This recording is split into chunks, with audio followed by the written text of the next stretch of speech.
श्याम भक्तों, जब हमें कोई रास्ता नजर नहीं आता तो हमें इस प्रकार की वीडियोस हमारा उत्साह वर्धन करती है।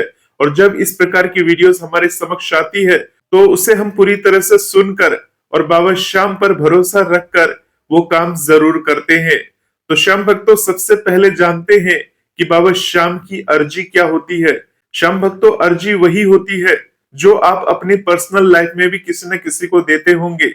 जब आप कठिन परिस्थितियों से गुजरते हैं, जब आपको बैंक से लोन लेना होता है अर्थात कर्ज लेना होता है, तो आप वहां जाकर एप्लीकेशन देते हैं, अर्थात शुद्ध हिंदी में बोले तो अर्जी देते हैं। इसी प्रकार से श्याम भक्तों, इस संसार में बहुत सारे ऐसे काम होते हैं जो बिना एप्लीकेशन दिए हुए पूरी नहीं होती। तो श्याम भक्तों, जब आप स्कूल में पढ़ते थे या अभी आप छात्र हैं, छुट्टी लेनी हो तो उसके लिए भी एप्लीकेशन देनी होती है, यानी अर्जी देनी होती है अपने बॉस को, अपने सीनियर को, जो आपकी बातों को सुन सके।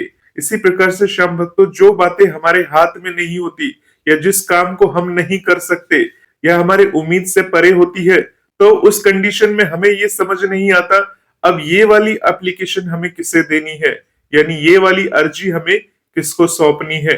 तो श्याम भक्तों, जब हम ये समझ जाते हैं कि एक हारे का सहारा है जो कि खाटू में बैठा है और उसे ये वरदान प्राप्त है, जो भी एक बार बाबा श्याम की शरण में आकर माथा टेक लेता है, बाबा श्याम के चरणों में अपना शीश नवा देता है, बाबा श्याम उसकी पुकार सुन लेते हैं और बाबा श्याम उसकी पुकार सुनकर अर्थात उसकी अर्जी सुनकर उनकी मनोकामना को पूर्ण कर देते हैं। तो श्याम भक्तों, बाबा श्याम को अर्जी देने के बहुत सारे तरीके होते हैं।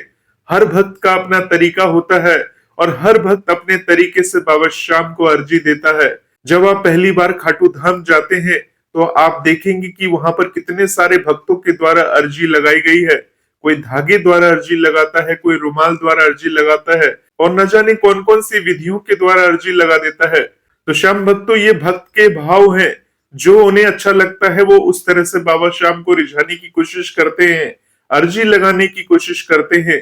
परंतु श्याम भक्तों, कभी कभी होता क्या है, सही तरीका नहीं पता होने के कारण, सही जानकारी नहीं होने के कारण हमारी वो अर्जी बीच में ही अटक जाती है, हमारा वो एप्लीकेशन स्वीकार नहीं होता।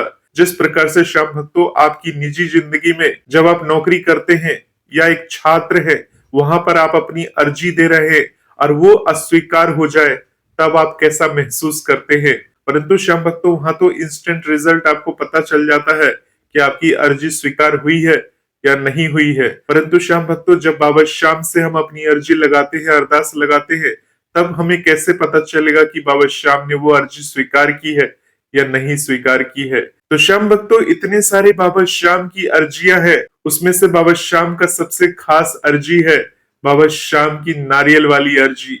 बाबा श्याम को एक नारियल से रिझा सकते हैं, बाबा श्याम को नारियल वाली अर्जी लगाकर बाबा श्याम को प्रसन्न कर सकते हैं और अपनी मनोकामना को पूर्ण कर सकते हैं।